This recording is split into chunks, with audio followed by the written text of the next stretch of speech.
এটা একটা জীবন্ত ক্যালকুলেটর। উনি বলছে যে আমি তোমার ক্যালকুলেটর আগে আমি মুখে হিসাব করব।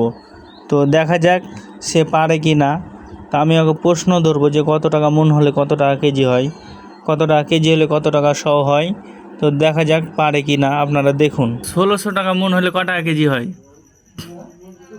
বলো তো? 40। কত? 40। 40। আচ্ছা আমি ক্যালকুলেটারে ভাগ করে দেখি। 1600 টাকা ভাগ হয়েছে 40, তাই তো 40 টাকায় হয়ে গেল।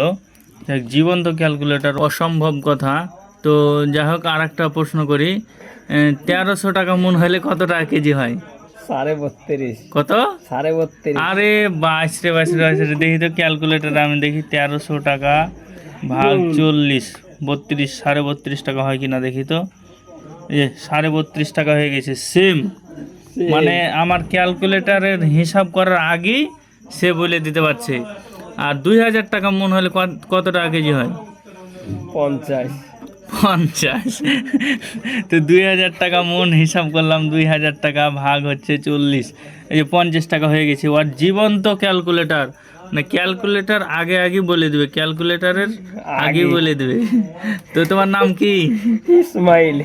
বাড়ি কোথায়? চম্পানগর। চম্পকনগর। তুমি পড়ালেখা করেছো? না। মাস্টার্স পাস করেছো? না। স্কুলে যাওনি কোনো দিন? মটিলাই। মটিলাই। এ ভাই স্কুলে যায়নি কোনো দিন, তো তাও জীবন্ত ক্যালকুলেটর। একটা মানে একটা ভুল নাই। আমি ক্যালকুলেটারে হিসাব করতে আমার দেরি হবে, কিন্তু আর মুখে বলতে দেরি হবে না। হাতের হাত ক্লিয়ার। হাতের হাত ক্লিয়ার।